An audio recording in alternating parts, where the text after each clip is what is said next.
Хайырлы кеч, сіз оңқлар шығарылышын қарайсыз. Студияда Лина Хисматуллина, бүгінгі күннің төп темалары. Татфонбанк клиентлары партнер банк банкоматларынан күпләп акча салдыра башлаганнар. Кертимчиләргә һәм Татфонбанк картларын тотучыларга нәрсә эшләргә Гүзәл Шихапова ачыклады. Урамга чыксаң суык, өйгә кирсәң суык. Фатирның диварлары боз белән капланган шәһәрдәшләр ярдәм сорый.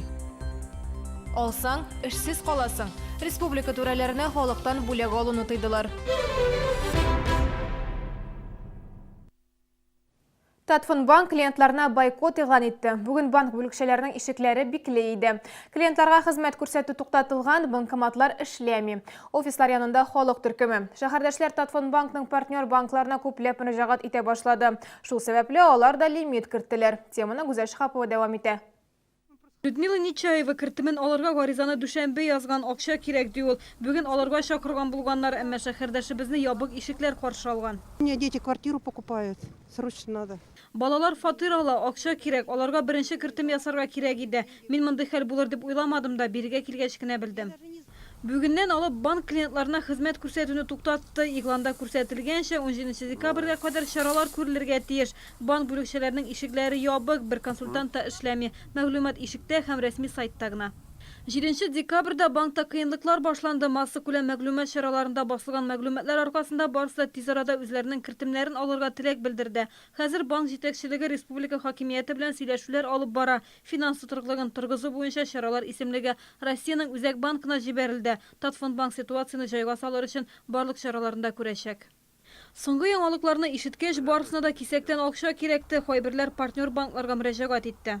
Мне кажется, должны пенсионерам. Миңа калса пенсионерларга бирергә тиешләр, мин бит миллион сорамыйм. Минем каршымда ук иглан элделәр, 10-га кадәр эшләмибез диләр. Не, я не звонил. Мин шалтыратып тормадым, белешергә дип килдем. Партнер банклардан кертемнәрне кичә тулысы белән алырга мөмкин иде. Бүген исә лимит керттеләр.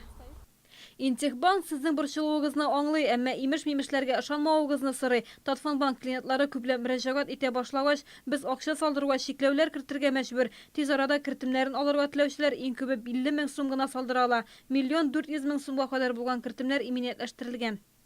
Чикләүләрне ситуация җайга салыну белән алырга ниятлиләр. Бүген Татфонбанк банкоматларыннан карта буенча акчаны бөтенләй салдырып булмады. Вообще бумажка только выдает. А вы в других банках пробовали? Провол тоже не дают. В других Интехбанк? Это Татфонбанк, банкоматы нигде не работает. Татфонбанк картасына хезмәт хак алучылар да кыен хәлдә. Эш белән тәэмин итүчеләр банкка акча күчерергә курка. Кайберәләр икенче финанс оешмалары белән хезмәттәшлек итү турында уйлана башлаган. Банклар клиентларга тыныч булырга киңәш итә. Барлык игланнарда да кайнар элемтә телефоннарын күрсәтәләр, әмма оператор белән элемтәгә керү кыен. Татарстан хакимияте журналистларга биргән интервьюсында республиканың эре банкларының берсенә ярдәм итәргә сүз бирде. Рөстәм Миңнеханов Татфонбанк Акбарс банкы белән кушылмавында ассызыклады. Гүзәл Шихапова, Сергей Вильданов, яңалыклар. Ишек алды юлларын чистарту буенча график төзелде. Көннәр һәм территорияләр буенча эш хәтта яңа айга кадәр бүленеп беткән. Шамил Усманов урамында бүген юл хезмәткәрләре 2 сменада эшли. Шулай ук Хәсән Туфан проспектыннан алып Пушкинский урамына кадәрге арада да. 17 декабрь көнне эш Пушкинский урамыннан алып Вахитов проспектына кадәр дәвам итәчәк. Ишек алды юлларын кардан чистарту җиңел түгел ди юлчылар. Эшне шәһәрдәшләр үзләре катлауландыра. Просьба уж автовладельцев на обочине машин не оставлять. Если есть возможность, если видите, что уборка идет снега, то желательно, конечно, чтобы убрать. Урамда да суык, фатирда да жылы түгел. Аш бүлмәсендә дивар хәтта боз белән капланган. Ярдәм сорап безнең редакциягә 56-20 йортында яшәүчеләр мөрәҗәгать итте. Алар инде икенче кыш фатирларында берничә кат кием киеп йөрергә мәҗбүр. Вакыйга урынында безнең иҗат төркеме булды. Сәйит Гәрәевләр фатирында дөрестән дә суык. Хуҗабикәнең 3 яшьлек оныгы еш чирли. Өстәвенә баланың бүлмәсендә күгәрек барлыкка килгән. У нас дома очень холодно. Квартплата приходит очень много. За что платим, не знаем. То ли платим за плесень, то ли за холод. Пенсионер ханым соңгы тапкыр фатир өчен 7 мең сумга якын акча түләгән. Әмма ни өчен? Бу сорауны біз ЖЭК хезмәткәрләренә бирдек. Фатирга мастер килде. Приточный клапана надо восстановить естественную вентиляцию, чтобы не было обратного задува и промерзания вент-канала. Конечно, промерзает. Суык кертми торган тәрәзәләр һәм ишекләр фатирдагы суыкның сәбәпчесе. В феврале было обращение с ее стороны. Было дано данные рекомендации по установке приточных клапанов. чтобы не было обратного задува и промерзания вентканала.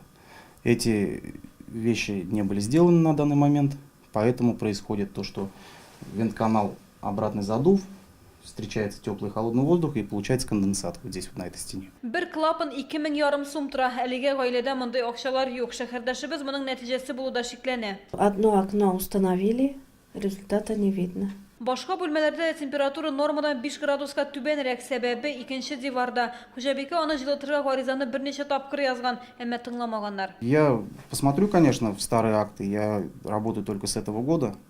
Старые акты посмотрю, может быть, они сделаны, может быть, были некачественно сделаны, мы это посмотрим. Но, скорее всего, они были сделаны, потому что 2 года такого не бывает. Был составлен акт, нарисована шахматка, и летом будущего года мы сделаем межпанельные швы, то есть утеплим, полностью откроем и полностью обратно все закроем. Димәк, гаиләгә бу кышында хат-хат киенеп уздырырга туры киләчәк ситуацияны бары тик җылыткыч мичтәр генә үзгәртә ала, әмма бу электр энергиясе өчен түләүләрнең артуына китерәчәк. Гүзәл Шихапова, Луиза Сафуанова, Алексей Иванов, яңалыклар. Мәгълүмат дөрес, фоторәсеме башка кешенеке. Яршалу проспекты белән Нариманов урамы киселешендә автоинспекторлар ВАЗ-21-11 автомобилен туктата. Тикшерә башлагач, машина йөртүченең документы ялган булуы ачыклана. Аны тоткарлыйлар һәм электротехниклар полиция бүлегенә китерәләр. Бармак эзләре буенча бу иратның чын таныклыгын срогы суд карары белән чыккан. Шуңа күрә ул туганының документы белән файдаланып, үзенә таныклык ясаткан һәм үзенең фотосын ябыштырган. Әлеге тәртип бозучыга 15 меңгә кадәр штраф яный, хәзер аңа җинаят эше кузгатылырга тиеш. Автомобильне махсус урынга куйганнар. Сәүдә үзәгенең игътибарлы сакчысына Эчке эшләр министрлыгыннан рәхмәт хатын тапшырдылар. Илдус Гыйльфанов бомба куелу турында хәбәр итеп, эре җинаят эшен ачыклауда ярдәм итте. Исегезгә төшерәм, узган елның августында 2 туган абыйлы энеле Сәүдә үзәгендә бомба калдырылу турында 5 хәбәр калдыра. Алар бина хуҗаларыннан акча сорый. Соңыннан уенны чынга ашыру теләге белән ясалма, ләкин кеше сәламәтлегенә зыян китерә алырлык шартлаткыч куеп калдыралар. Бәхеткә эшләре барып чыкмый. Сәер предметны Илдус Гыйльфанов күреп ала, җитәкчеләргә хәбәр итә һәм урынга полиция хезмәткәрләре килә. Ноябрьдә исә телефон террористлары эше буенча карар чыгарылды. Гаепләнүчеләрнең берсе 6, икенчесе 4 елга ирегеннән мәхрүм ителде.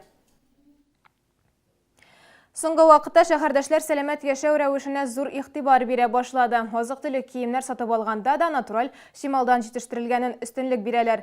Мондый товарларны кая саталар? Җавабыбыз безнең сюжетта. КамАЗ мәдәният йорты янында Белоруссиядә җитештерелгән товарлар саталар. Сыйфатлы сөт ризыклары, кондитер эшләнмәләре, сыр һәм казылык. Барысы да совет заманындагы рецептлар буенча әзерләнә. Мясная продукция очень вкусная у нас. Карковка есть, ковалочки очень вкусные, кровяная колбаса. То, что уже всем полюбилось, плюс еще новиночки есть у нас. Белоруссиядә җитештерелгән салы бүген аеруча да зур сорау уятты. Ну, я хотела купить натуральные продукты. Ну, и купила сыр, сало, колбасу. Я считаю, что очень хорошая ярмарка. И цены приемлемы. Биредә азык-төлектән кала Белоруссия фабрикаларында җитештерелгән кием, салым һәм урын җир кирәк-яраклары да бар. Ярминкә 18 декабрьгә кадәр дәвам итәчәк. Сатучылар иртәнге 9-дан кичке 6-га кадәр эшли. Яшьләр безнең киләчәгебез. IT-паркта бүген шундый атмосфера хөкем сөрде. Чаллы бизнес инкубаторында 1-нче республика IT-кластер форумы узды. Анда Татарстан, Башкортстан, Удмуртия һәм башка төбәкләрдән кече һәм урта бизнес вәкилләре катнашты. Татарстанның IT-кластер составына хәзер 100 компания керә. Кече һәм урта эшмәкәрләрнең күбесе дәүләт программалары ярдәмендә эшли. Бу ярдәм киләчәктә тагын да күбрәк булачак. Рынок IT-отрасли ежегодно растет. IT-тармак базары елдан-ел үсә һәм зур темплар белән. Шәхси һәм венчур инвестицияларның 90% IT-секторга туры килә. Бу зур керемле юнәлеш. Әлеге зур керемле секторда башлыча яшьләр эшли. Алар IT-компаниянең төп капиталы. Хәзер Казан федераль университеты базасында информацион технологиялар һәм системалар югары мәктәбе нәтиҗәле эшли.